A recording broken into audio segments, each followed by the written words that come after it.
10,000 feet tall, Mount St. Helens is one of several active volcanoes in Washington's Cascades mountain range. St. Helens is an active, explosive, regularly scheduled volcano. It's erupted more than any other in the continental U.S. over the past few centuries. Mount St. Helens, long known as one of the most volatile volcanoes in the continental United States, has once again stirred to life in a manner that has geologists across the nation issuing a rare and deeply serious red alert. The volcano, located in the Cascade Range of Washington state, has exhibited a series of escalating seismic and geophysical signs that suggest it is on the very brink of an eruption. These signs are not subtle. The ground around the volcano is heaving, literally rising as magma pushes up from below. Swarms of earthquakes, some shallow and sharply clustered, are rattling the mountain's flanks with increasing frequency. Thermal anomalies have been detected, gas emissions are spiking, and deformation of the surrounding terrain is occurring at a pace that alarms even the most seasoned scientists. Before we start, hit the like and subscribe buttons for more exclusive news. The Red Alert, the highest level of volcano alert status issued by the United States Geological Survey, USGS, is not given lightly. It signifies that an eruption is either imminent or already underway, with significant ash emissions expected to impact air travel and pose a hazard to life and infrastructure. The issuing of such an alert is a stark and sobering reminder of the volcano's power and the potential devastation that could result from a full-scale eruption. For residents in nearby communities like Castle Rock, Kelso, and even as far as Portland, Oregon, the warning has brought with it a mixture of anxiety and preparation. For geologists, it has become a time of intense observation, calculation, and prediction as they try to determine exactly when the mountain might blow and how violently. What makes Mount St. Helens particularly dangerous is its history. The catastrophic eruption on May 18, 1980, remains one of the most deadly and economically destructive volcanic events in U.S. history. That eruption unleashed a lateral blast that obliterated everything in a 230 square mile radius, killed 57 people, and caused over $1 billion in damage. In the decades since, the volcano has remained active, with dome-building eruptions, intermittent steam explosions, and ongoing seismic activity keeping it under close watch. But the current indicators point to a far more explosive event than any of the dome-building episodes of the 2004-2008 period.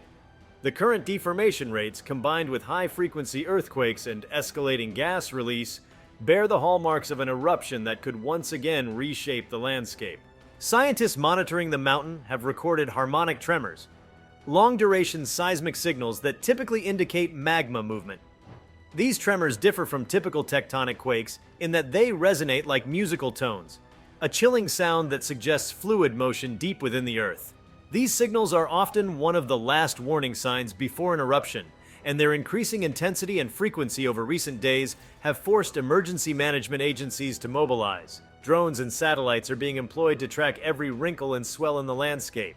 Thermal imaging has revealed hotspots that didn't exist mere weeks ago. Gas sensors are registering a spike in sulfur dioxide, carbon dioxide, and other volcanic gases, which suggests that magma is not just rising but nearing the surface. One of the most unsettling developments is the rapid inflation of the volcano's north flank. This same region was the origin of the 1980 blast, when a bulge formed and eventually collapsed in a massive landslide that uncorked the pressure below. Now, satellite data and ground-based GPS stations are showing a similar but more expansive deformation, indicating that the magma chamber is under intense pressure. This kind of inflation means that the rock is being stretched, warped, and potentially fractured from within, conditions that can suddenly give way, leading to an explosive release. The possibility of a lateral blast, like in 1980, remains a deeply concerning scenario. Such blasts are among the most unpredictable and destructive types of volcanic eruptions. Unlike a vertical eruption column, which often gives some warning in the form of venting, steam, or ash plumes, a lateral blast can occur with little to no precursory activity, devastating everything in its horizontal path. Given the evidence of structural weakening on the volcano's north side, some geologists are concerned that we may be looking at a similarly catastrophic event. Even those areas not in the immediate shadow of the mountain must prepare for the widespread ash fallout that would follow such an eruption. The implications of an eruption at this stage would ripple far beyond Washington state. Mount St. Helens sits within a network of major air travel routes, and volcanic ash, essentially microscopic shards of glass, poses a severe threat to aircraft engines. The last time this volcano erupted significantly, flights across the Pacific Northwest were grounded, and aviation authorities had to reroute traffic on an unprecedented scale. With today's denser air traffic and more interconnected logistics systems, a major eruption could lead to delays and economic impacts felt across the continent. Moreover, supply chains already strained by global pressures could experience severe interruptions, particularly if road and rail corridors around the mountain are affected. Locally, the threat is more immediate. Authorities are racing to evacuate residents from zones most likely to be impacted, while emergency shelters are being prepared in safer locations. Schools have closed in precautionary zones, and businesses are shuttering while residents board up their windows and gather supplies. The landscape around Mount St. Helens has been transformed into a region bracing for catastrophe, with highways clogged by vehicles and a steady exodus of those who remember the horrors of 1980 or grew up hearing about them. Beyond the danger to human life and infrastructure, the environmental impact of a potential eruption is staggering. The forests around the mountain, many of which have recovered over decades, could once again be flattened. Rivers and lakes may be choked with ash, mudflows, and pyroclastic material, altering ecosystems and endangering wildlife. The Toutle River, which was filled with debris in 1980, is already being monitored for signs of blockages and overflow. Should an eruption cause a lahar, a fast-moving volcanic mudflow, down its course, entire downstream areas could be buried beneath a slurry of ash, water, and debris. The ecological stakes are just as high as the human ones. The Mount St. Helens National Volcanic Monument, established to preserve the post-eruption recovery landscape, could be once again reset to zero. Unique research conducted in the area documenting how life reclaims devastated land could be erased in a matter of hours. Scientists who have spent their careers studying succession, resilience, and adaptation in this post-eruption environment are now witnessing the threat of losing decades of data and natural history in a single explosive moment. Adding complexity to the situation is the interconnected nature of the Cascadia volcanic arc. Mount St. Helens is one of several active volcanoes in this region, all fed by subduction of the Juan de Fuca plate beneath the North American plate. A major eruption could have domino effects on nearby volcanic systems. For instance, a massive eruption could alter pressure regimes in the crust, potentially triggering activity at Mount Adams, Mount Hood, or even Mount Rainier. Each of these volcanoes presents its own set of hazards, and the geologic network that connects them is a subject of active research. The possibility that an eruption at Mount St. Helens could destabilize this network, even marginally, adds urgency and complexity to the monitoring efforts underway. Technological advances since the last major eruption have dramatically improved scientists' ability to forecast volcanic activity, but nothing can fully predict the exact moment or scale of an eruption. The red alert is as much a call for readiness as it is a scientific conclusion. It represents the convergence of dozens of data streams, seismic records, ground deformation measurements, gas emissions, thermal imagery, and satellite data. Taken together, they paint a picture of a volcano under mounting stress, one that may not be able to contain itself for much longer. In communities downwind of the mountain, the specter of ashfall is driving urgent preparations. Volcanic ash is more than just a nuisance. It clogs engines, contaminates water supplies, and causes respiratory issues. Hospitals are stocking up on respirators and emergency supplies. Public utilities are bracing for the possibility of ash infiltrating water filtration systems and power infrastructure. Farmers in the region are preparing for potential crop damage, as even a thin layer of ash can suffocate plants and poison soil. Livestock owners are relocating animals out of the projected ash zones to avoid inhalation-related illnesses. On a psychological level, the red alert has stirred memories of trauma, awe, and respect. The landscape of the Pacific Northwest is etched with geological scars, many of them silent for centuries, until they suddenly roar back to life.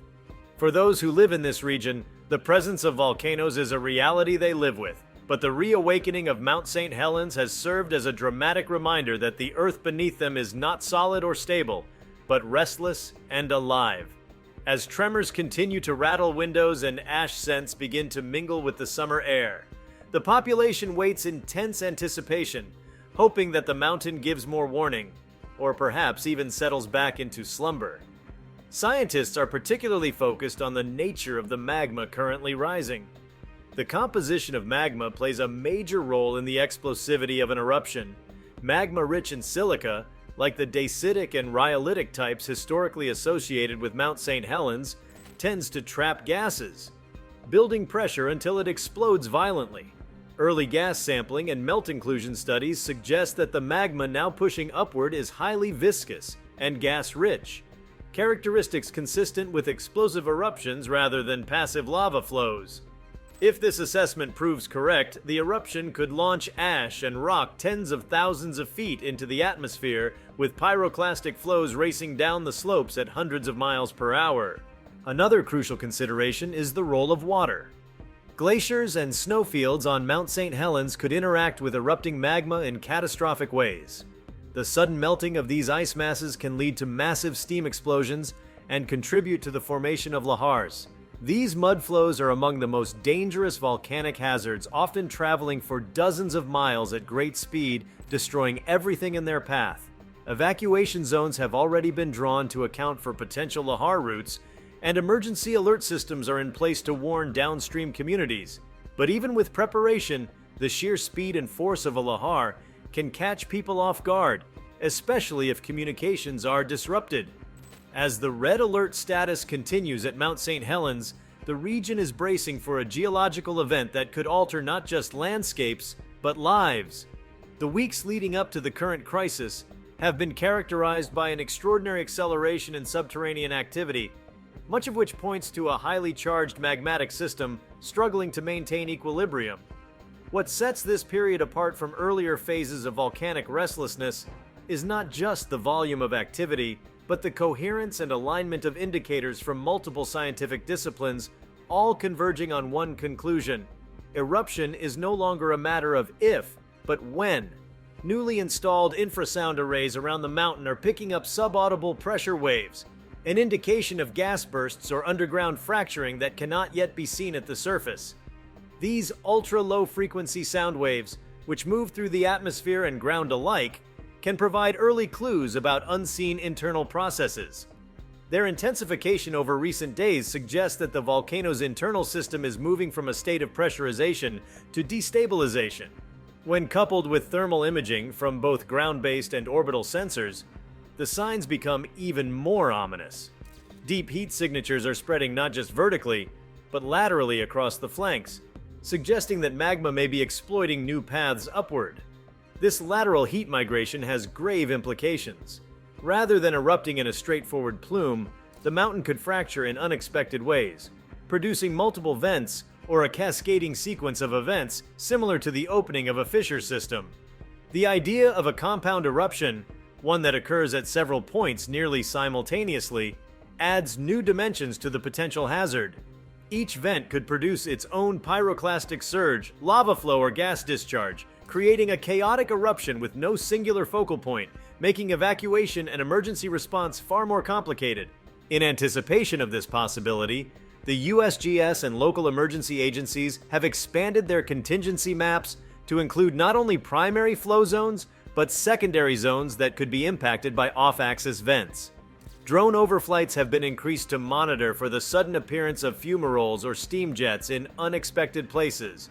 Even small changes, like a new discoloration of soil or a shift in vegetation health, are being treated as potential precursors to vent formation. The terrain is being read like a living manuscript, with every wrinkle and tremor speaking to something deeper and more consequential. Another layer of complexity lies in the high water content currently surrounding the mountain. This year has seen above-average snowfall followed by an unusually rapid melt-off, leading to elevated groundwater levels throughout the Cascade Range. Water percolating into the volcanic edifice can interact with rising magma in dangerous ways. The sudden flash steaming of this water not only increases explosive potential, but can also generate phreatomagmatic eruptions, violent events in which magma and water meet with instant destructive force. These eruptions often come with no visual cues, emerging suddenly from beneath lakes or saturated soil. In the case of Mount St. Helens, several alpine lakes and aquifers lie near suspected magma ascent paths. Spirit Lake in particular is a focal point of concern. Should magma breach beneath its basin, the result could be an enormous steam-driven explosion followed by lake displacement, generating waves that would inundate surrounding areas. Researchers are closely tracking the lake's temperature gradients and shoreline behavior, looking for bulges or irregular sloshing that might betray subterranean activity. A lake eruption would amplify the danger far beyond what a typical magmatic blast would produce. These conditions create another potential threat: debris avalanches. When volcanic material becomes saturated or structurally compromised, it can collapse catastrophically in what's known as a sector collapse. This was precisely what triggered the 1980 eruption, and new signs suggest similar mechanisms could be developing. Satellite radar interferometry, used to detect minuscule movements on Earth's surface, has revealed deformation patterns along the western flank of the volcano that indicate a gravitational creep is underway. If these patterns evolve into a full slope failure, millions of tons of rock could be sent barreling down into the valleys below, followed by the explosive decompression of pressurized magma. Emergency planners are factoring in scenarios like this by expanding exclusion zones, especially along rivers and drainage systems that might carry debris flows for tens of miles. Temporary barriers and river control systems are being deployed in some places to redirect potential lahars away from populated areas. While these measures provide some degree of protection, they are unlikely to contain the full magnitude of what could unfold. Authorities continue to stress that evacuation, not mitigation, remains the most effective safeguard. On the scientific front, this unfolding event is providing an unprecedented opportunity for real-time observation of a major volcanic buildup. Instruments installed over the last 2 decades are delivering the most detailed monitoring data set ever recorded for a pre-eruption phase in the continental US. This includes strain meters embedded deep within rock strata, which detect changes in stress and pressure at microscopic scales. These instruments have been transmitting erratic and growing strain signatures, especially in zones directly above the inferred magma chamber. The rock appears to be reaching the limits of its elasticity, and should it snap, the consequences will be instantaneous. High-altitude reconnaissance planes equipped with multispectral sensors have also joined the monitoring efforts. These planes can detect specific gases and particulates in the atmosphere, providing early insight into the composition of emissions. One particularly concerning trend is the increasing presence of hydrogen chloride and hydrogen fluoride, gases that are released only when magma reaches a certain temperature and begins interacting with volcanic rock. These compounds are not only harmful to breathe, but also signal that degassing is occurring at levels typical of open magma conduits, further reinforcing the idea that the eruption may be imminent. Despite the precision and sophistication of today's monitoring, volcanology remains an inherently unpredictable science. The volcano may erupt tomorrow, or it may stall, with magma crystallizing in place rather than breaking through. However, the odds of stalling are growing smaller with each passing day. The system is clearly under tremendous stress, and historically, systems under such pressure find release sooner rather than later. Every signal, chemical, physical, and thermal, points toward that conclusion.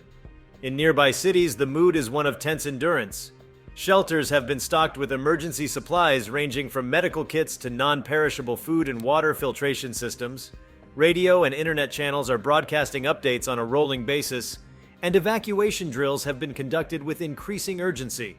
For those with limited mobility or transportation access, volunteer groups and emergency responders have organized rapid response teams to assist with relocation. Schools have repurposed gyms into emergency housing centers, and city buses stand ready for mass transport away from the danger zone. Local industries are also taking precautions. Timber companies have halted operations in areas closest to the mountain, pulling out equipment and clearing logging roads to provide emergency access routes. Energy providers are securing infrastructure, from gas lines to power substations that may be impacted by ashfall or ground shaking. Telecommunications companies are reinforcing towers and emergency broadcast systems, aware that maintaining communication lines could be critical in the event of an eruption. For indigenous communities with ancestral ties to the mountain, known traditionally as Luwalaklaf, the impending eruption carries a deeper significance. Tribal elders and cultural leaders have been holding ceremonies, offering prayers, and sharing oral histories about the volcano's ancient activity. Many of these stories speak of the mountain as a living being, one that expresses its moods through fire and earth. While the scientific world focuses on seismic graphs and gas chromatographs, these communities read the signs through a different lens, grounded in centuries of observation and respect.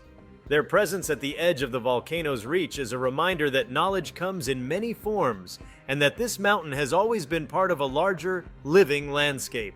If you like this video, please give it a like and subscribe to our channel. Also, could you leave your comments below and tell us, what are your thoughts on Mount St. Helens alert? Will it erupt soon or not? We want to hear from you. Thank you for watching and see you next time.